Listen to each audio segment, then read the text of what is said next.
الحمد لله نحمده ونستعينه ونستغفره ونؤمن به ونتوكل عليه ونعوذ بالله من شرور أنفسنا ومن سيئات أعمالنا من يهده الله فلا مضل له ومن يضلله فلا هادي له ونشهد أن لا إله إلا الله وحده لا شريك له ونشهد أن سيدنا وسندنا وحبيبنا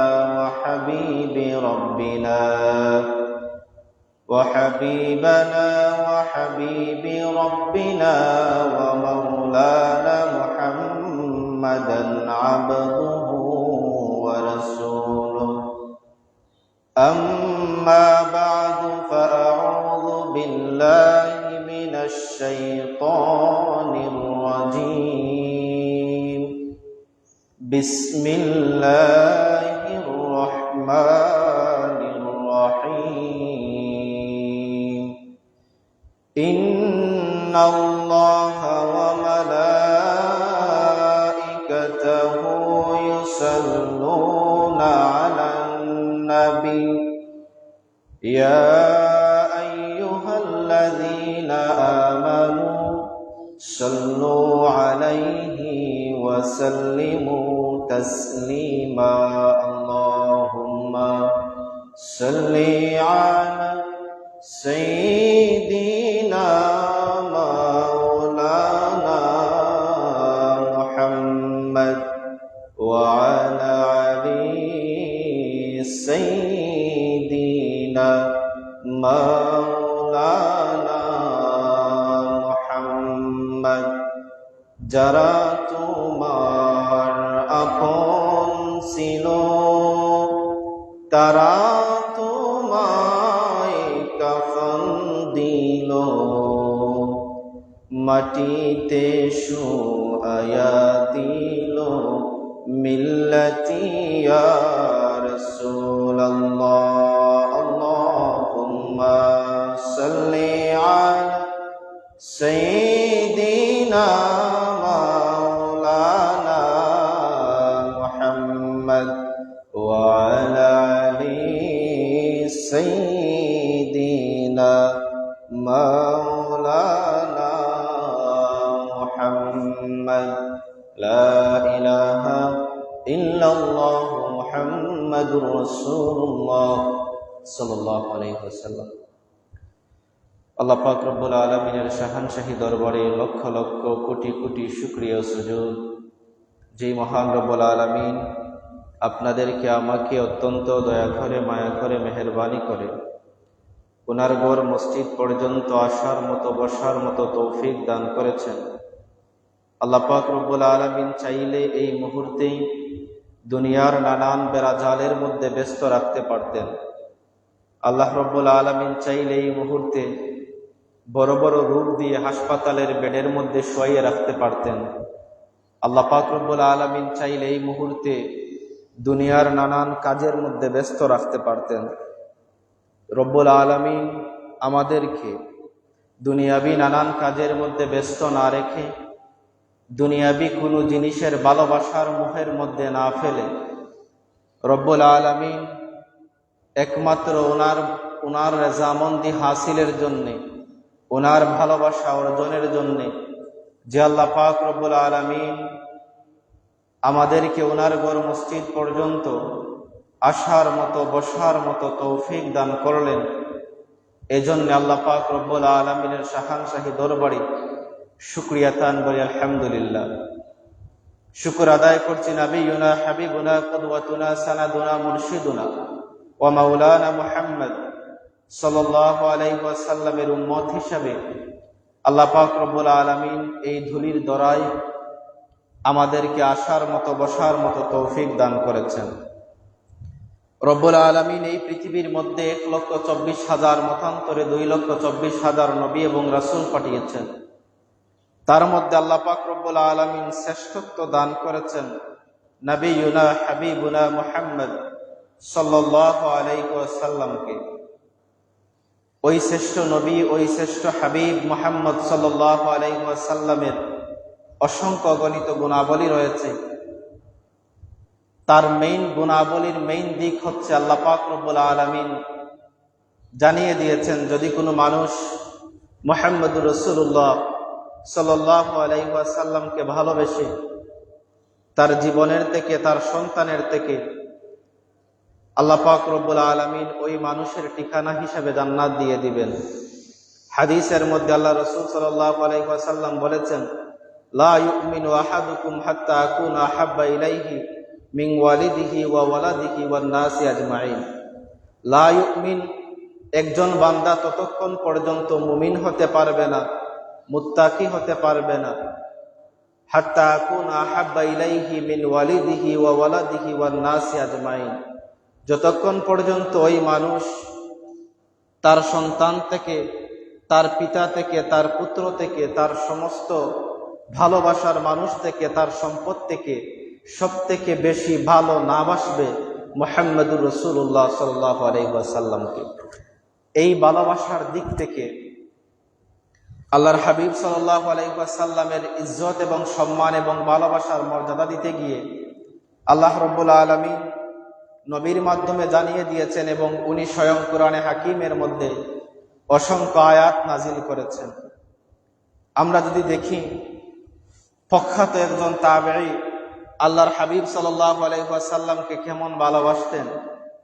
তাবেঈ হচ্ছেন মুহাম্মদ ইবনে সিরিন রাহিমাহুল্লাহ রাদিয়াল্লাহু তাআলা আনহু। উনি বলছেন, ওনার স্ত্রীকে আনাস বিন মালিক রাদিয়াল্লাহু তাআলা আনহুর আম্মা এর কাছ থেকে আল্লাহর হাবিব সাল্লাল্লাহু আলাইহি ওয়াসাল্লামের কিছু চুল মুবারক উনি মওজুদ করে রেখেছিলেন।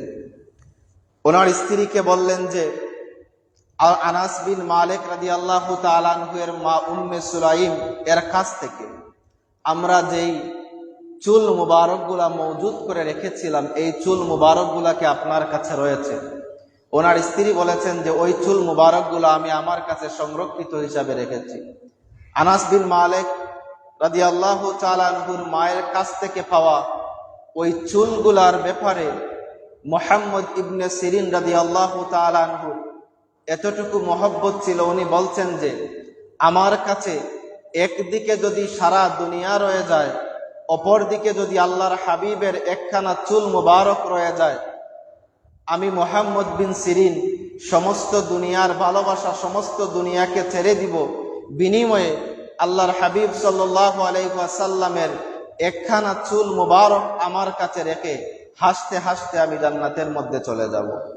এই ছিল তাবেঈদের ভালোবাসা মুহাম্মদুর রাসূলুল্লাহ সাল্লাল্লাহু আলাইহি ওয়াসাল্লামের প্রতি। তারই ধারাবাহিকতায় আল্লাহর হাবিব সাল্লাল্লাহু আলাইহি ওয়াসাল্লামের সাহাবীগণ ওনাকে ভালোবেসেছেন, তাবেঈগণ বেসেছেন। তবে তাবেঈগণ বেসেছেন। আল্লাহর হাবিব সাল্লাল্লাহু আলাইহি ওয়াসাল্লাম যখন মক্কা শরীফ থেকে হিজরত করে মদিনাতুল মুনাওয়ারার মধ্যে চলে গেলেন, মক্কার কাফিরেরা আল্লাহর হাবিব সাল্লাল্লাহু আলাইহি ওয়াসাল্লামের কাজগুলা অবজারভেশন করার জন্য, আল্লাহর হাবিব সাল্লাল্লাহু আলাইহি ওয়াসাল্লামের কাজগুলা দেখার জন্য গোয়েন্দা হিসাবে একজন মানুষকে মদিনা শরীফের মধ্যে পাঠিয়ে দিলেন এবং বললেন যে, আপনি আল্লাহর হাবিব সাল্লাল্লাহু আলাইহি ওয়াসাল্লামের কাজগুলা দেখবেন এবং দেখার পরে ওইগুলো আমাদেরকে এসে জানিয়ে দিবেন যে মুহাম্মদুর রাসূলুল্লাহ সাল্লাল্লাহু আলাইহি ওয়াসাল্লাম কি কাজ করেন। উরওয়া বলছেন, আমি মদিনাতুল মুনাওয়ারার মধ্যে চলে গেলাম গোয়েন্দা হিসাবে আল্লাহর হাবিব সাল্লাল্লাহু আলাইহি ওয়াসাল্লাম যেই কাজ করেন ওই কাজগুলাকে অবজারভেশন করার জন্য। উরওয়া যখন মদিনা শরীফ থেকে ফিরে মক্কার মধ্যে চলে আসলেন, ওই সময় উরওয়াকে কাফিরেরা জিজ্ঞাসা করলো, হে উরওয়া, তোমাকে আমরা গোয়েন্দা হিসাবে মদিনার মধ্যে পাঠিয়ে দিয়েছিলাম, তুমি মদিনাতুল মুনাওয়ারার মধ্যে গিয়ে কি কি কাজ অবজারভেশন করেছো মুহাম্মদুর রাসূলুল্লাহ সাল্লাল্লাহু আলাইহি ওয়াসাল্লামের? উরওয়া বলছেন হে কাফিরেরা শুনে রাখো, আমি বিভিন্ন রাজা বাদশার দরবারের মধ্যে গিয়েছি, কিন্তু আমি ওই নজির কখনো দেখি নাই। কিন্তু আমি যখন মদিনাতুল মুনাওয়ারার মধ্যে গিয়েছি, আমি দেখেছি মদিনাতুল মুনাওয়ারার মধ্যে আল্লাহর হাবিব সাল্লাল্লাহু আলাইহি ওয়াসাল্লামের সাহাবীরা মুহাম্মদুর রাসূলুল্লাহ সাল্লাল্লাহু আলাইহি ওয়াসাল্লামকে যেই ইজ্জত, যেই মোহাব্বত, যেই তাজিম করেন, পৃথিবীর ইতিহাসের মধ্যে এমন কোন রাজা বাদশার উজিরেরা তার রাজা এবং বাদশাকে এরকম কোন তাজিম করে না। কাফিরেরা বলছে, বলতো মুহাম্মদ সাল্লাল্লাহু আলাইহি ওয়াসাল্লামের সাহাবীরা উনাকে কিভাবে তাজিম করেন? উনি বলছেন, আমি দেখলাম মুহাম্মদুর রাসূলুল্লাহ সাল্লাল্লাহু আলাইহি ওয়াসাল্লাম যখন থুতু নিক্ষেপ করেন, মুহাম্মদুর রাসূলুল্লাহ সাল্লাল্লাহু আলাইহি ওয়াসাল্লামের সাহাবীরা ওই থুতুকে জমিনের মধ্যে পড়তে দেন না, সাথে সাথে ওনারা হাত দিয়ে দেন এবং মুহাম্মদুর রাসূলুল্লাহ সাল্লাল্লাহু আলাইহি ওয়াসাল্লামের থুতু মুবারক তাদের শরীরের মধ্যে মাখেন এবং এটা মেখে হাসতে হাসতে তারা বাড়ির মধ্যে চলে যান। পৃথিবীর ইতিহাসের মধ্যে আপনি যদি একজন মানুষকে সব থেকে বেশি ভালোবাসেন, যেই মানুষকে আপনি সব থেকে বেশি ভালোবাসেন, ওই মানুষ যদি থুতু নিক্ষেপ করে, আপনি ওই থুতুর দিকে তাকাতে পারবেন না। আপনার অটোমেটিক্যালি একটা খারাপ লাগা কাজ করবে। আপনার সর্বোচ্চ দলীয় নেতা যদি আপনার উপরে থুতু নিক্ষেপ করে, আপনি বলে ফেলবেন, it is disgusting, you can not do anything manner. আপনার এই নেতা ম্যানার জানে না, রীতি জানে না, কখন কোথায় কোন কাজ করতে হয়। কিন্তু মুহাম্মদুর রাসূলুল্লাহ সাল্লাল্লাহু আলাইহি ওয়াসাল্লামের সাহাবীরা আল্লাহর হাবিবকে এমন ভালোবাসতেন, উরওয়া বলছেন, আল্লাহর হাবিব যখন থুতু নিক্ষেপ করতেন, আল্লাহর হাবিব সাল্লাল্লাহু আলাইহি ওয়াসাল্লামের সাহাবীরা ওই থুতুকে জমিনের মধ্যে পড়তে দিতেন না। তারা ওই থুতুকে তাদের হাতের মধ্যে রেখে দিতেন এবং ওই থুতুকে তাদের শরীরের মধ্যে মেখে দিতেন। বিনিময়ে তারা গুঠা যতক্ষণ পর্যন্ত তাদের শরীর দৌত না করতেন, আল্লাহর হাবিবের থুতু থেকে মেসকে আম্বরের গ্রানে তাদের সমস্ত শরীরগুলা আলোকিত হয়ে যেত। সুবহানাল্লাহ। এই ছিল মুহাম্মদুর রাসূলুল্লাহ সাল্লাল্লাহু আলাইহি ওয়াসাল্লামের প্রতি সাহাবীদের তাজিম এবং ভালোবাসা। শুধু এখানেই শেষ না, উরওয়াকে তারা জিজ্ঞাসা করছে, হে উরওয়া, আর কি কি মুহাম্মদুর রাসূলুল্লাহ সাল্লাল্লাহু আলাইহি ওয়াসাল্লামের সাহাবীরা করেন? উরওয়া বলছেন, শুনে রাখেন, মুহাম্মদুর রাসূলুল্লাহ সাল্লাল্লাহু আলাইহি ওয়াসাল্লাম যখন ওযু করেন, ওযু করার সময়ে মুহাম্মদুর রাসূলুল্লাহ সাল্লাল্লাহু আলাইহি ওয়াসাল্লাম যখন কুলি করেন, ওই কুলির পানি যখন উনি নিক্ষেপ করেন, ওনার সাহাবীরা ওই কুলির পানি জমিনের মধ্যে পড়তে দেন না, ওই কুলির পানি তাদের হাতের মধ্যে রেখে দেন এবং তারা শরীরের মধ্যে এগুলা মেখে দেন। এখানেই শেষ না, আল্লাহর হাবিব ওযু করার পরে যেই ওযুর অবশিষ্ট পানিগুলা লুটার মধ্যে রেখে যাইতো, আল্লাহর হাবিবের সাহাবীরা একজন আরেকজনের সাথে প্রতিযোগিতা আরম্ভ করতেন, ওই পানিগুলা কে নিবেন। ওই পানিগুলা নিয়ে তাদের শরীরের মধ্যে নিক্ষেপ করতেন, তাদের শরীরের মধ্যে মালিশ করতেন এবং তারা এতটুকু বিশ্বাস করতেন, আল্লাহর হাবিব সাল্লাল্লাহু আলাইহি ওয়াসাল্লামের ব্যবহৃত ওযুর পানি যদি তাদের শরীরের মধ্যে নিক্ষেপ করেন, তাদের শরীরের মধ্যে মালিশ করেন, যেই পানি আল্লাহর হাবিব সাল্লাল্লাহু আলাইহি ওয়াসাল্লামের বদন মুবারকের মধ্যে লেগেছে, এই পানি যদি আমার শরীরের মধ্যে লেগে যায়, এই পানির বদৌলতে আল্লাহ পাক রব্বুল আলামিন আমার প্রতি জাহান্নামের আগুনকে হারাম করে দিবেন। সুবহানাল্লাহ। এই ছিল মুহাম্মদুর রাসূলুল্লাহ সাল্লাল্লাহু আলাইহি ওয়াসাল্লামের প্রতি সাহাবীদের ভালোবাসা। আজকে আমাদের বক্তব্যের বিষয় হবে যে আল্লাহর হাবিবকে কতটুকু আপনি ভালোবাসবেন, ভালোবাসার প্রতিদান কি। ধারাবাহিক একটার পর একটা আমরা হাদিস থেকে জানবো। এই যাবৎ পর্যন্ত আমরা দুইটা হাদিস বলেছি যে আল্লাহর হাবিব সাল্লাল্লাহু আলাইহি ওয়াসাল্লামের প্রথম হাদিস শুনেছি যে নবীজির চুল মুবারকের প্রতি ভালোবাসা। এবার আমরা দেখলাম যে আল্লাহর হাবিব সাল্লাল্লাহু আলাইহি ওয়াসাল্লামের ওযুর ব্যবহৃত যেই পানি, ওই পানিগুলো আল্লাহর হাবিব সাল্লাল্লাহু আলাইহি ওয়াসাল্লামের সাহাবীরা কিভাবে ভালোবাসতেন। 2 নম্বর আরেকটি হাদিস যদি দেখি, বুখারী শরীফের 190 নম্বর হাদিস, বর্ণনাকারী সাহাবীর নাম হচ্ছে সাঈদ ইবনে ইয়াজিদ রাদিয়াল্লাহু তাআলা আনহু। ওই সাঈদ ইবনে ইয়াজিদ বলছেন, একটা সময়ে আমি অসুস্থ হয়ে গেলাম। আমি যখন অসুস্থ হলাম, আমার খালার সঙ্গে আমি মুহাম্মদুর রাসূলুল্লাহ সাল্লাল্লাহু আলাইহি ওয়াসাল্লামের দরবারের মধ্যে গিয়ে হাজির হলাম এবং আমার খালা আমাকে নিয়ে আল্লাহর হাবিবের দরবারের মধ্যে গেলেন। যখন আমি মুহাম্মদুর রাসূলুল্লাহ সাল্লাল্লাহু আলাইহি ওয়াসাল্লামের দরবারের মধ্যে গেলাম, আমার খালা বললেন, ইয়া রাসূলুল্লাহ, ইয়া হাবিবাল্লাহ, আমার এই বাগিনা অসুস্থ হয়ে গিয়েছে, ইয়া রাসূলুল্লাহ, ইয়া হাবিবাল্লাহ, তার জন্য আপনি কিছু একটা করেন। উনি বলছেন যে তৎক্ষণাৎ আল্লাহর হাবিব সাল্লাল্লাহু আলাইহি ওয়াসাল্লামের হাত মুবারক আমার শরীরের মধ্যে রাখলেন এবং আল্লাহর হাবিব সাল্লাল্লাহু আলাইহি ওয়াসাল্লামের দুইটা হাত আকাশের দিকে তুলে দিলেন এবং দোয়া করলেন, আমার জন্য বরকতের দোয়া করলেন। সাথে সাথে আল্লাহর হাবিব সাল্লাল্লাহু আলাইহি ওয়াসাল্লামের কাছে পানির পাত্র নিয়ে আসা হলো। ওই পানির পাত্র থেকে আল্লাহর হাবিব সাল্লাল্লাহু আলাইহি ওয়াসাল্লাম ওযু করলেন। ওযু করে যখন আল্লাহর হাবিব সাল্লাল্লাহু আলাইহি ওয়াসাল্লামের ওযু শেষ হয়ে গেল, পাত্রের মধ্যে অবশিষ্ট পানি থাকলো। ওই সাঈদ ইবনু ইয়াজিদ বলছেন, আমি ওই পানিগুলা পান করে ফেললাম। যখনই আমি ওই পানিগুলা পান করে ফেললাম, অটোমেটিক্যালি আমি সাঈদ ইবনু ইয়াজিদ আমার ভিতরের মধ্যে শান্তি অনুভব করলাম। সুবহানাল্লাহ। তাহলে এই যে হাদিস, এই হাদিসগুলা থেকে আমরা বুঝতে পারলাম, একজন মানুষকে আপনি যখন ভালোবাসবেন, ওই মানুষের ব্যবহৃত পানি আপনি জীবনেই পান করবেন না। সাধারণত এক গ্লাসের মধ্যে, এক টেবিলের মধ্যে, খাবারের মধ্যে যদি বসি, একজন মানুষের খাবারের পানি আরেকজন মানুষ খাই না।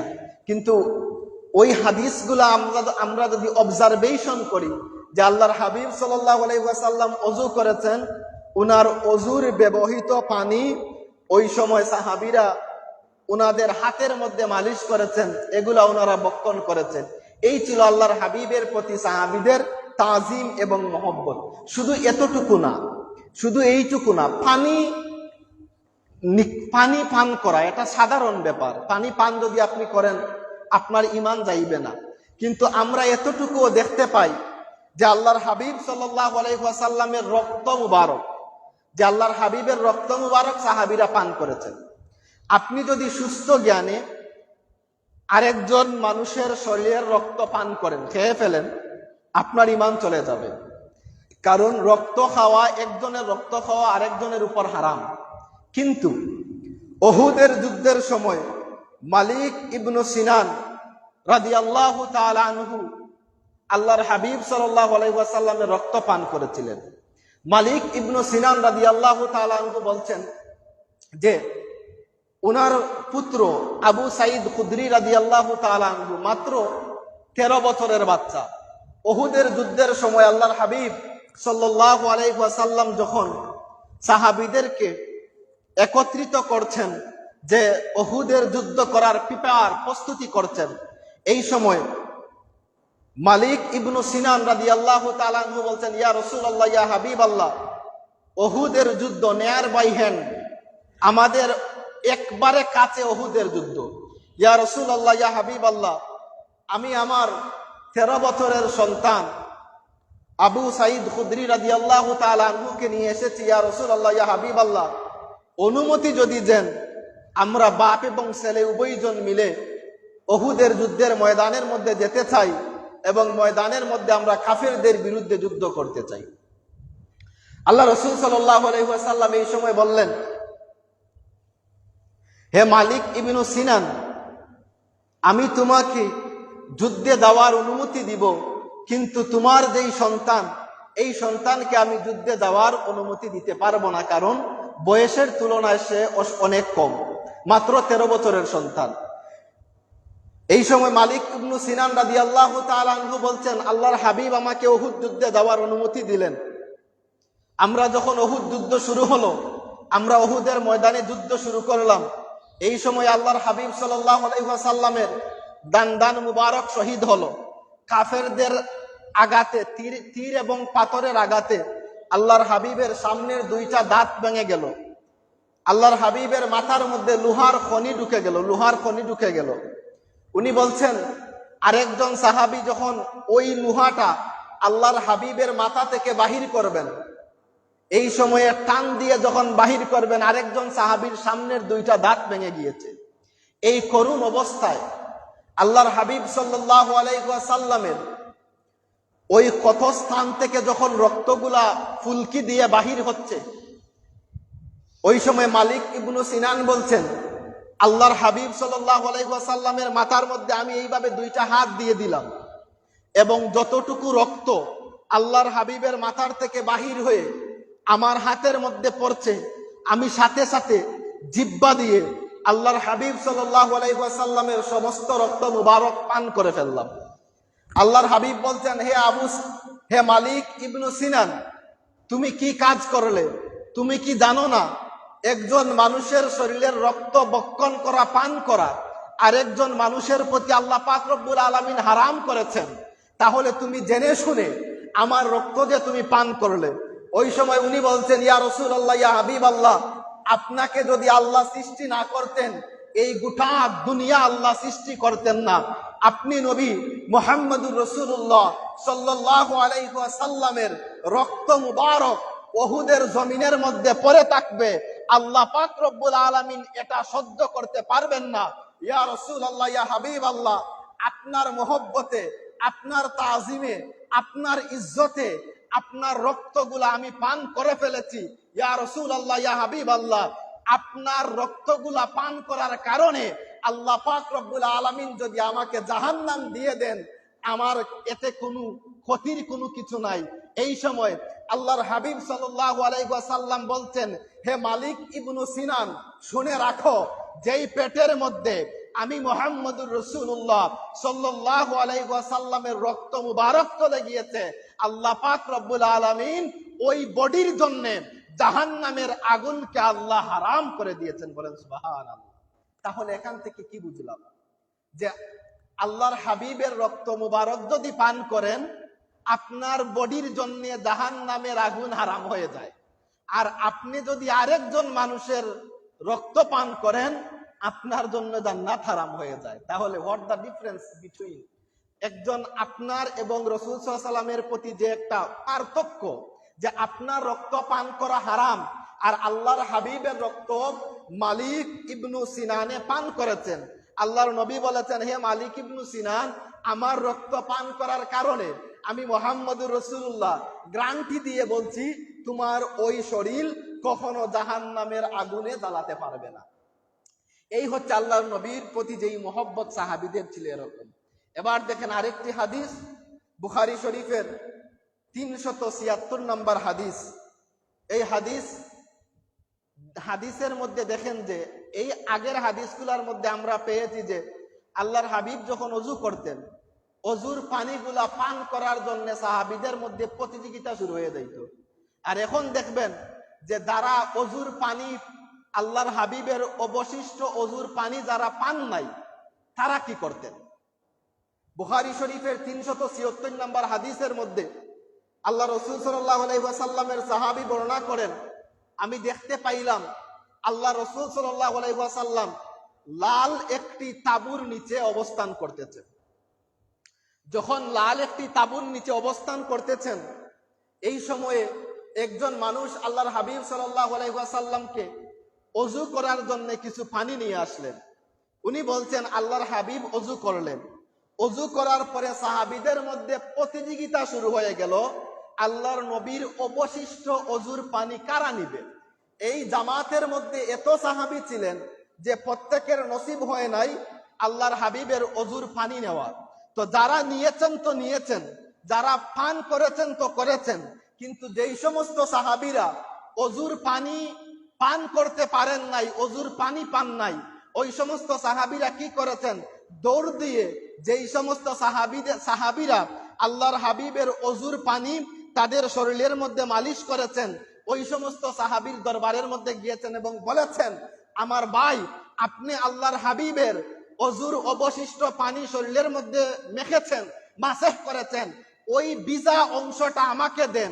ওই ভিজা অংশের মধ্যে আল্লাহর হাবিবের ওই সাহাবীরা যারা পানি পান নাই, তাদের শরীরের ভিজা অংশের মধ্যে গিয়ে তাদের শরীরগুলা মাখতেন এবং সেখান থেকে বরকত হাসিল করতেন, এবং তারা হাসতে হাসতে বাড়ির মধ্যে চলে যাইতেন এবং তারা বলতেন, আল্লাহর হাবিবের ওই ভিজা অংশের পানিগুলা যতক্ষণ পর্যন্ত তাদের শরীরের মধ্যে থাকতো, ততক্ষণ পর্যন্ত তাদের শরীরের মধ্যে মেসকে আম্বরের গ্রাণ করত।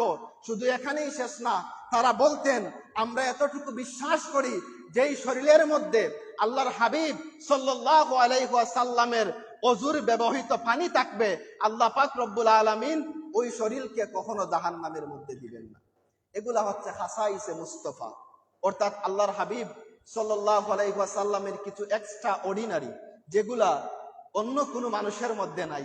আপনি পৃথিবীর ইতিহাসের মধ্যে যত বড় বড় রাজা বাদশাহ দেখেন, আপনি যে যত বড় বড় রাজা বাদশাহ দেখেন, যে কোনো ইতিহাসের মধ্যে পাইবেন না তাদের কর্মচারী যারা ছিল তাদের ব্যবহৃত পানি তারা খেয়ে ফেলেছে, তাদের ব্যবহৃত পানি শরীরের মধ্যে মাসেহ করেছে।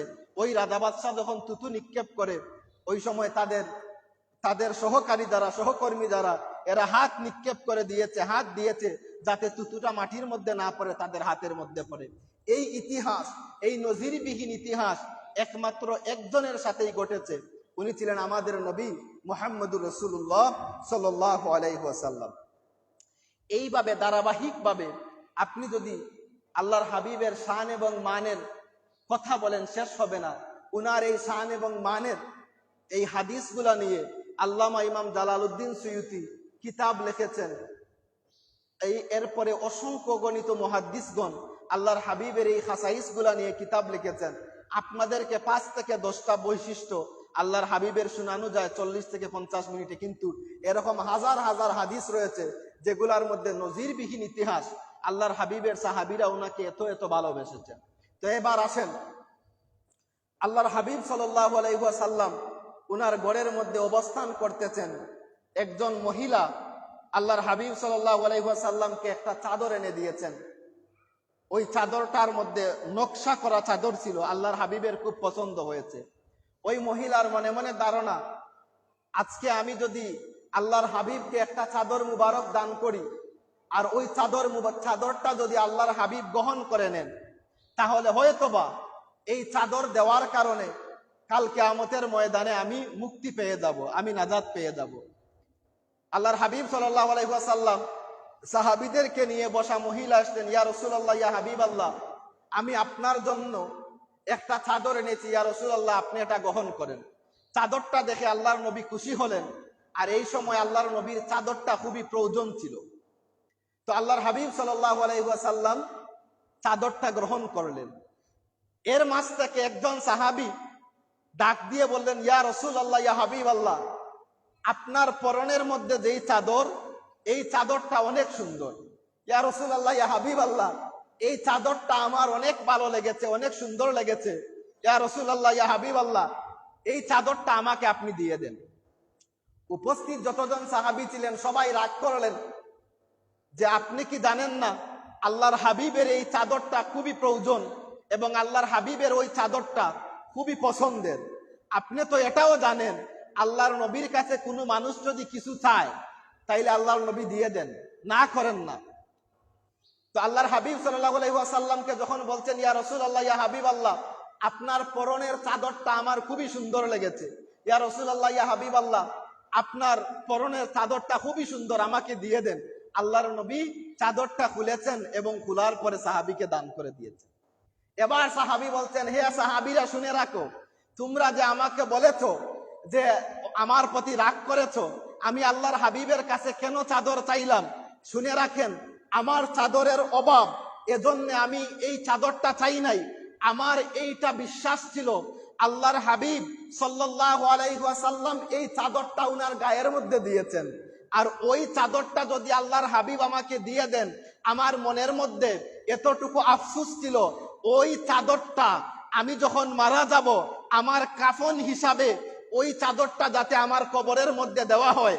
আমার এতটুকু বিশ্বাস, আল্লাহর হাবিবের গায়ের মধ্যে যেই চাদর লেগেছে, এই চাদর দিয়ে যদি আমাকে দাফন করা হয়, আল্লাহর হাবিবের চাদর মুবারকের ফজিলতের কারণে আল্লাহ পাক রব্বুল আলামিন আমাকে জান্নাত দিয়ে দিবেন। সুবহানাল্লাহ। আমরা এরপরে পাই যে ওই সাহাবী যখন মারা গেলেন, ওই সাহাবী মারা যাওয়ার পরে উনাকে আল্লাহর হাবিবের সেই চাদর দিয়ে উনাকে দাফন করা হয়েছে। তো এইগুলা ছিল সাহাবীদের বিশ্বাস। তো আল্লাহর হাবিব সাল্লাল্লাহু আলাইহি সাল্লামের শরীরের মধ্যে যেই জিনিস লেগে যায়, ওই জিনিসটার জন্য জাহান্নামের আগুন হারাম হয়ে যায়। তার নজির যদি আপনারা দেখেন, আবু লাহাব সব থেকে বড় দরজার কাফির, যার ব্যাপারে সূরা তাব্বাত ইয়াদা আবি লাহাব নাজিল হয়েছে, ওই আবু লাহাবকে আল্লাহ পাক রব্বুল আলামিন জাহান্নামের মধ্যে সব থেকে কম শাস্তি দেন। কেন? ওই আবু লাহাব যখন আল্লাহর নবী ছোট ছিলেন, আবু লাহাব ওই সময় আল্লাহর নবীকে কুলের মধ্যে নিয়েছে। তো যেহেতু আল্লাহর নবীর বদন মুবারক যার সাথে লেগে যাবে তার জন্য জাহান্নামের আগুন হারাম হয়ে যাবে। কিন্তু আবু লাহাবের পায়ের মধ্যে আল্লাহর হাবিবের পা কখনো লাগে নাই, এজন্য আবু লাহাবকে জাহান্নামের মধ্যে সব থেকে কম শাস্তি দেওয়া হয়। জাহান্নামের সব থেকে কম শাস্তি হচ্ছে আবু লাহাবের পায়ের মধ্যে এক জোড়া আগুনের জুতা পরিয়ে দেওয়া হবে। আর ওই আগুনের জুতা সম্পূর্ণ আগুনের থাকবে না, ওই জুতার দুইটা বেল্ট থাকবে আগুনের। এই আগুনের এতটুকু পাওয়ার হবে যে আপনার পায়ের জুতার বেল্টের মধ্যে আগুন দেওয়া, কিন্তু আপনার মাথার মগজ, আল্লাহর নবী বলছেন ভাত রান্না করার পরে যেইভাবে টকবক টকবক করে, এই আগুনের তাপে আপনার মাথা এইভাবে টকবক করবে। এটা হচ্ছে একজন জাহান্নামীর সর্বনিম্ন শাস্তি। সর্বোচ্চ শাস্তি কি আল্লাহু আলাম। তো এটা কিসের জন্য আবু লাহাবকে দেওয়া হয়? যেহেতু আবু লাহাবের শরীর আল্লাহর নবীর শরীরের সাথে লেগেছিল, তো আল্লাহর নবীর শরীরের সাথে যার শরীর লাগবে তার জন্য জাহান্নামের আগুন হারাম। কিন্তু আবু লাহাবের পা যেহেতু আল্লাহর নবীর সাথে লাগে নাই, এজন্য আবু লাহাবের পায়ের মধ্যে আপনার আগুনের স্যান্ডেল পরিয়ে দেওয়া হবে। তো এরপরে যদি আসেন, আল্লাহর হাবিব সাল্লাল্লাহু আলাইহি ওয়াসাল্লামের সাহাবীগণ এইভাবে আল্লাহ রাসূল সাল্লাল্লাহু আলাইহি ওয়াসাল্লামকে ভালোবাসতেন। আরেকজন সাহাবী, উনি ছিলেন গ্রাম্য মানুষ, উনি ব্যবসা করতেন মসজিদের পাশে। তো গ্রাম্য মানুষ, উনি ফলের ব্যবসা করতেন। সপ্তাহে একদিন আল্লাহর হাবিব সাল্লাল্লাহু আলাইহি ওয়াসাল্লামের জন্য উরা ভর্তি করে ফসল নিয়ে আল্লাহর হাবিবের দরবারের মধ্যে চলে যাইতেন এবং গিয়ে উনি দূরে বসে থাকতেন। আল্লাহর হাবিবের দূর থেকে আল্লাহর হাবিবকে দেখতেন এবং উনার হৃদয়ের আক্ষেপ শেষ করে আবার উনি ব্যাক করতেন, উনার কাজের মধ্যে চলে যাইতেন। প্রত্যেক সপ্তাহে এইভাবে সাহাবী ফল নিয়ে আল্লাহর হাবিবের দরবারের মধ্যে চলে যান, দূরে বসে থাকেন, আল্লাহর হাবিবের পাশের মধ্যে যান নাই। এই ঘটনাগুলা যখন সাহাবীরা দেখতে পাইলেন যে একজন ব্যবসায়ী সাহাবী, গ্রাম্য মানুষ, উনি গ্রাম থেকে প্রত্যেক সপ্তাহে আল্লাহর হাবিবের জন্য ফল নিয়ে আসেন, কিন্তু আল্লাহর হাবিবের কাছের মধ্যে যান নাই। একদিন সাহাবীরা জিজ্ঞাসা করলেন, হে আমার ভাই, আমরা দেখি প্রত্যেক সপ্তাহে আপনি আল্লাহর নবীর জন্য ফল নিয়ে আসেন, কিন্তু আল্লাহর নবীর কাছে তো আপনি যান না। উনি বলছেন, হে আল্লাহর হাবিবের সাহাবীরা শুনে রাখো, আমি হচ্ছি গ্রাম্য মানুষ, গ্রামের মানুষ, আমি এতটুকু সুন্দর ভাষায়, সাবলীল ভাষায় কথা বলতে পারি না।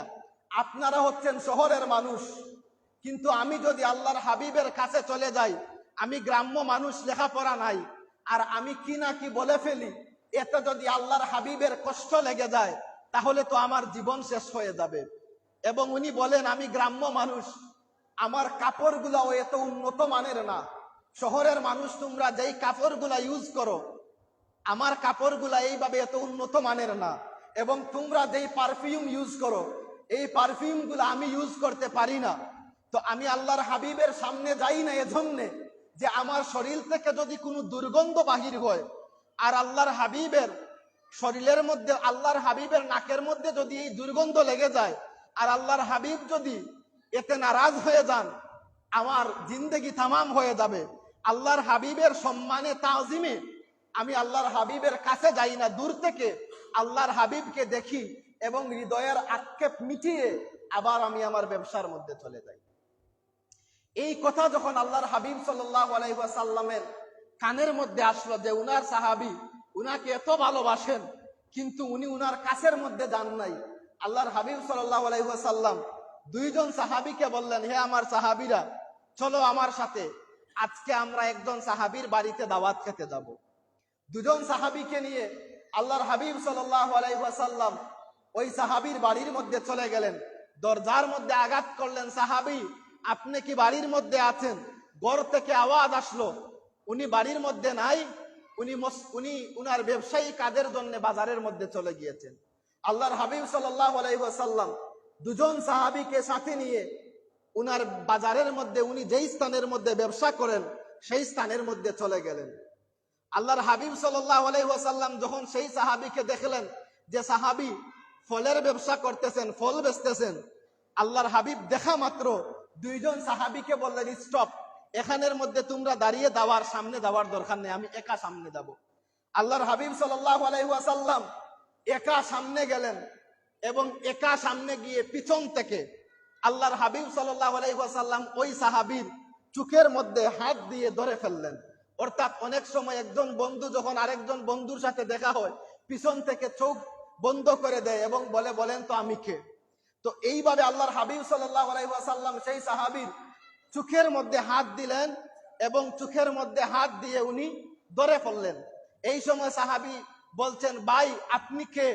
আমার চোখ থেকে আমার হাতটুকু ফেলে দেন, সরাইয়ে দেন, ব্যবসায়ী কাজের সময় আমাকে ডিস্টার্ব করিয়েন না। এই কথা বলতে দেরি সাহাবী ওই সময়ে আল্লাহর হাবিব সাল্লাল্লাহু আলাইহি ওয়াসাল্লামের নূরময় হাতের যে একটা গ্রান, ওই গ্রানটা যখন অনুভব করলেন, সাহাবী বললেন, হায় হায় আমি কি করলাম? যেই মুহাম্মদুর রাসূলুল্লাহ সাল্লাল্লাহু আলাইহি ওয়াসাল্লামকে দেখার জন্য প্রত্যেক সপ্তাহে মসজিদে নববীর মধ্যে চলে যাই, কিন্তু ওনার সামনে বসার তৌফিক হয় না, আজ ওই নবী মুহাম্মদুর রাসূলুল্লাহ সাল্লাল্লাহু আলাইহি ওয়াসাল্লাম আমার চোখের মধ্যে ধরে ফেলেছেন, আজ তো এইটুকু আর সারা যায় না। ওই সময় সাহাবী বলছেন, আমি আমার শরীরটাকে একদম লউজ করে দিলাম এবং আমি মাটির মধ্যে পড়ে যাব এরকম একটা অবস্থা হয়ে গেল। এই সময় সাহাবী বলছেন, আমি যখন মাটির মধ্যে পড়ে যাচ্ছি, আল্লাহর হাবিব সাল্লাল্লাহু আলাইহি ওয়াসাল্লাম শক্ত করে উনার শরীরের সাথে আমাকে জড়িয়ে ধরলেন, আমি আরো পড়ে গেলাম, আল্লাহর হাবিব আরো শক্ত করে আমাকে জড়িয়ে ধরলেন। একটা সময় আল্লাহর হাবিবকে নিয়ে আমি মাটির মধ্যে পড়ে গেলাম। আল্লাহর হাবিব বলতেন, সাহাবী কি করছেন? আমি তোমাকে ধরছি আর তুমি শুধু মাটির মধ্যে পড়ে যাচ্ছ। সাহাবী বলছেন, ইয়া রাসূলুল্লাহ, ইয়া হাবিব আল্লাহ, আমার মনের মধ্যে যেই আক্ষেপ ছিল, ইয়া রাসূলুল্লাহ, ইয়া হাবিব আল্লাহ, আপনার শরীরের সাথে আমার শরীরটা লাগানো, ইয়া রাসূলুল্লাহ, ইয়া হাবিব আল্লাহ, আজ আমার সেই আক্ষেপটা পূর্ণ হয়ে গিয়েছে। ইয়া রাসূলুল্লাহ, ইয়া হাবিব আল্লাহ, আজকে আমি বিশ্বাস করি যেই শরীর যে মুহাম্মদুর রাসূলুল্লাহ সাল্লাল্লাহু আলাইহি ওয়াসাল্লামের শরীরের সাথে অ্যাটাচ হয়েছে, লেগেছে, এই শরীরকে আল্লাহ পাক রব্বুল আলামিন কখনো জাহান্নামের মধ্যে দিবেন না। সুবহানাল্লাহ। এই ছিল মুহাম্মদুর রাসূলুল্লাহ সাল্লাল্লাহু আলাইহি ওয়াসাল্লামের প্রতি সাহাবীদের ভালোবাসা। তাহলে আপনি ভালোবাসার হাদিস যদি নিতে হয় যে আল্লাহর হাবিবকে কিভাবে সাহাবীরা ভালোবাসতেন, এগুলা যদি আপনি নিতে হয়, বেশি কিছু জানার দরকার নাই। আল্লাহর হাবিব সাল্লাল্লাহু আলাইহি ওয়াসাল্লামের সাহাবীদের জীবনী পড়েন, আপনি দেখবেন যে সাহাবীরা আল্লাহর নবীকে কতটুকু ভালোবাসতেন। সর্বশেষ একজন সাহাবীর হাদিস যদি বলি, হাদিসের রাবি হচ্ছেন আম্মাজান আয়েশা সিদ্দিকা রাদিয়াল্লাহু তাআলা আনহা। উনি বলছেন, আল্লাহর হাবিব সাল্লাল্লাহু আলাইহি ওয়াসাল্লাম বসা, এই সময় একজন গ্রাম্য মানুষ আল্লাহর হাবিবের কাছে চলে আসলো, এসে বলছে, ইয়া রাসূলুল্লাহ, ইয়া হাবিব আল্লাহ, আমি আপনাকে এত বেশি ভালোবাসি, আমার স্ত্রীকে আমার কাছে ভালো লাগে না, আমার সন্তান আমার কাছে ভালো লাগে না, ইয়া রাসূলুল্লাহ, ইয়া হাবিব আল্লাহ, আমার নিজেকেও আমার কাছে ভালো লাগে না, শুধু আপনার চেহারা দেখতে আমার মন চায়। ইয়া রাসূলুল্লাহ, ইয়া হাবিব আল্লাহ, আমার জীবনের চাইতে, আমার সম্পদের চাইতে, আমার সন্তানের চাইতে, আমার মা বাবার চাইতে, আমার স্ত্রীর চাইতে, ইয়া রাসূলুল্লাহ, ইয়া হাবিব আল্লাহ, আমি আপনাকে সবথেকে বেশি ভালোবাসি। ইয়া রাসূলুল্লাহ, ইয়া হাবিব আল্লাহ, ইন্না মুহাব্বাতাকা গালিবুন, ইয়া রাসূলুল্লাহ, ইয়া হাবিব আল্লাহ, তবে যেহেতু আপনাকে ভালোবাসি, ইয়া রাসূলুল্লাহ, ইয়া হাবিব আল্লাহ, আমার যখন পানির পিপাসা লাগে, একটা সময় আমি যদি পানি পান করি আমার পিপাসা শেষ হয়ে যায়। ইয়া রাসূলুল্লাহ, ইয়া হাবিব আল্লাহ, যখন আপনাকে দেখার পিপাসা আমার অন্তরের মধ্যে লেগে যায়, ইয়া রাসূলুল্লাহ, ইয়া হাবিব আল্লাহ, যতক্ষণ পর্যন্ত আপনার মজলিসের মধ্যে না আসি ততক্ষণ পর্যন্ত আমার আপনাকে দেখার পিপাসা মিটে না। ইয়া রাসূলুল্লাহ, ইয়া হাবিব আল্লাহ, যখনই আপনার মজলিস থেকে আবার বাড়ির মধ্যে চলে যায় আমার অন্তরের মধ্যে আবার জ্বালা শুরু হয়ে যায়। ইয়া রাসূলুল্লাহ, ইয়া হাবিব আল্লাহ, তবে আমার ভয় হচ্ছে গো নবীজি, আজকে দুনিয়ার জমিনে আমিও রয়েছি, আপনিও রয়েছেন। ইয়া রাসূলুল্লাহ, ইয়া হাবিব আল্লাহ, যখন আমার ইচ্ছা হয় আপনাকে দেখার, দৌড় দিয়ে আপনার দরবারের মধ্যে চলে আসি। ইয়া রাসূলুল্লাহ, ইয়া হাবিব আল্লাহ, একটা সময় চলে আসবে যখন আমি এই দুনিয়ার জমিনে থাকবো না, আপনিও এই দুনিয়ার জমিনে থাকবেন না। ইয়া রাসূলুল্লাহ, ইয়া হাবিব আল্লাহ, আপনার ঠিকানা হয়ে যাবে জান্নাতের মধ্যে, কারণ আপনি হচ্ছেন নবীদের নবী, আপনার ঠিকানা থাকবে জান্নাতের সবথেকে বেশি উপরে। ইয়া রাসূলুল্লাহ, ইয়া হাবিব আল্লাহ, আমি সাহাবী যদি জান্নাতের মধ্যেও যাই তাহলে আমার ঠিকানাটা থাকবে একদম নিচে। ইয়া রাসূলুল্লাহ, ইয়া হাবিব আল্লাহ, অথবা আপনি যদি দুনিয়ার জমিনে জীবিত থাকেন, ইয়া রাসূলুল্লাহ, ইয়া হাবিব আল্লাহ, আমি যদি কবরের মধ্যে থাকি, নবীজি এই সময় যদি আপনাকে দেখার জন্য আমার হৃদয়টা ছটফট শুরু হয়ে যায়, ইয়া রাসূলুল্লাহ, ইয়া হাবিব আল্লাহ, এই সময় আমার কি হবে? যে আল্লাহ রসুলকে আমি এতটুকু ভালোবাসি, নবীজি যখন আপনি মারা যাবেন, আমি মারা যাব, আপনার মাকাম এক জায়গায় হবে, আমার মাকাম অন্য জায়গায় হবে। ইয়া রাসূলুল্লাহ, ওই সময় যদি আপনাকে দেখার ইচ্ছা আমার হয়, আমি আপনাকে দেখব কিভাবে?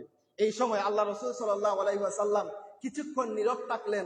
সাথে সাথে আল্লাহ পাক রব্বুল আলামিন জিবরাইল আলাইহিস সালাতু সালামকে পাঠিয়ে দিলেন। সূরাতুন নিসায়ের 69 নম্বর আয়াত নিয়ে আল্লাহ পাক রব্বুল আলামিন বললেন, ওয়ামান ইউতিল্লাহ ওয়ার রাসূলাহু ফাউলাইকা ওয়ামান ইউতিল্লাহ ওয়ার রাসূলাহু ফাউলাইকা মিনান নাবিয়িন ওয়াস সিদ্দিকিন ওয়াস শুহাদাই ওয়াস সালিহিন। এই দুনিয়ার জমিনে যে যাকে ভালোবাসবে তার সাথে তার হাসর হবে। আপনি যদি নবীগণ, অলিগণ, সিদ্দিকগণ, শহীদগণকে ভালোবাসেন, তাহলে কিয়ামতের ময়দানে নবীগণ, অলিগণ, শহীদগণ এবং সিদ্দিকগণের সাথে আপনার হাসর হবে। তাহলে এখান থেকে আমরা বুঝলাম কি, একজন মানুষ যদি আল্লাহর হাবিব সাল্লাল্লাহু আলাইহি ওয়াসাল্লামকে ভালোবাসে, হৃদয় থেকে, মন থেকে যদি ভালোবাসে, তাহলে ওই মানুষের জন্য জান্নাতে যাওয়া একদম ইজি ব্যাপার। ওই মানুষের জন্য জান্নাতে যাইতে আর কোনো কষ্ট নাই, কারণ আল্লাহর নবী বলছেন যে যাকে ভালোবাসবে তার সাথে তার হাসর হবে। আর আপনি যদি আল্লাহর নবীকে ভালোবাসেন, কাল কিয়ামতের ময়দানে আল্লাহর হাবিব সাল্লাল্লাহু আলাইহি ওয়াসাল্লামের সাথে আপনি জান্নাতের মধ্যে থাকবেন। তাহলে আল্লাহ পাক রব্বুল আলামিন আমরা যারা উপস্থিত, আমাদের প্রত্যেককে যেন আল্লাহর হাবিব সাল্লাল্লাহু আলাইহি ওয়াসাল্লামের ভালোবাসা অর্জন করার তৌফিক দান করেন। সবাই বলুন আমিন। সর্বশেষ একটা কথা, যে আল্লাহর নবী বলছেন আপনার সন্তান যখন হবে, ওই সন্তানকে আপনি 3টা জিনিস শিক্ষা দিবেন। আপনার সন্তান যখন ছোট থাকবে, এই সময় 3টা জিনিস আপনি শিক্ষা দিবেন। প্রথমত আপনি শিক্ষা দিবেন যে আল্লাহর হাবিবের আহলে বায়াতের মহব্বত, নবীর পরিবার যারা তাদের মহব্বত। এরপরে আপনি নবীর ভালোবাসা শিক্ষা দিবেন। এরপরে আপনি কোরআন শিক্ষা দিবেন। এই 3 জিনিস আপনি আপনার বাচ্চাদেরকে শিক্ষা দিবেন। এখন বর্তমান সময়ে দেখা যায় যে আমরা কোরআন শরীফ শিক্ষা দেওয়াতে দুর্বল, আল্লাহর হাবিবের ভালোবাসা শিক্ষা দেওয়াতে দুর্বল। এখন দেখেন তো, আজকের এই সমাজের মধ্যে আপনি যদি অবজারভেশন করেন, দেখেন একজন যুবক মানুষকে যদি জিজ্ঞাসা করেন যে বলেন তো ভাই, বর্তমান সময়ে টপ 10 ক্রিকেট র্যাঙ্কিং এর মধ্যে যেই প্লেয়ার গুলা রয়েছে তাদের নাম কি, অথবা ফুটবলার গুলার নাম কি, অনাহাসে যারা যুবক মানুষ বলতে পারেন যে খেলার মধ্যে কোন প্লেয়ারের র্যাঙ্ক কতটুকু, এগুলা বলতে পারেন। কিন্তু আপনি যদি জিজ্ঞাসা করেন যে আশারায়ে মুবাশশারা, দুনিয়ার জমিনের মধ্যে 10 জন সাহাবীকে আল্লাহ পাক রব্বুল আলামিন নবীর মাধ্যমে বলেছিলেন উনারা জান্নাতি, ওই 10 জন সাহাবীর নাম বলেন, দেখবেন আপনার সন্তান বলতে পারবেন না। আজকে ইন্টারনেটের যুগে আপনার সন্তানের কাছে হিরো হয়ে যাচ্ছে কে? কোন নাটক, সিনেমা, হলিউড, বলিউডের কোন নায়ক নায়িকা। কিন্তু ওই আমাদের সন্তানগুলার হিরো কে ছিলেন? আমাদের সন্তান যারা, তাদের হিরো থাকার কথা ছিল মুহাম্মদুর রাসূলুল্লাহ সাল্লাল্লাহু আলাইহি ওয়াসাল্লাম। কিন্তু আজ আপনি ব্যর্থ। দুঃখের বিষয় হলেও সত্য, মাসে 5,000 টাকা দিয়ে, 10,000 টাকা দিয়ে ইংরেজি শিক্ষা করানো সম্ভব, কিন্তু মাসে 500 টাকা, 1,000 টাকা দিয়ে আরবি শিক্ষা করানো কঠিন হয়ে যায়। দেখা যায় যখন, দুঃখের বিষয় হলেও সত্য, কোরআন শরীফ যারা পড়ান, যারা কোরআন শরীফের প্রাইভেট পড়ান বা এগুলা পড়ান, দেখবেন উনাদের মাস হয় পুরা 30 দিনে। এরপরে আপনার ঘন্টা টু ঘন্টা পড়াইতে হয়, তারপরে 3 জন 4 জন পড়াইয়া মাস শেষে আপনার 500 টাকা। কিন্তু সেম কাজ আপনি যখন একজন গণিত টিচার অথবা ইংলিশ টিচারে করায়, ওই সময় দেখবেন 15 দিনে মাস, অথবা 30 দিনে 30 দিন তো নাই, 20 থেকে 25টা ক্লাস আপনাকে 10 থেকে 15,000 টাকা দিয়ে করতে হয়। যেমন আপনি যদি আইএলটিএস ক্লাস করেন, 24টা ক্লাস থাকবে, আপনাকে 8 থেকে 10,000 টাকা দিতে হবে। 24টা ক্লাস মাত্র 24 ঘন্টা। তো তো 24 ঘন্টা আপনি ক্লাস করবেন, 8 থেকে 10,000 টাকা দিবেন, কিন্তু দেখা যায় যে আপনার সন্তানকে কোরআন শরীফ পড়ানোর জন্য আপনি 1,000 টাকাও 1 ঘন্টায় খরচ করতে পারবেন না।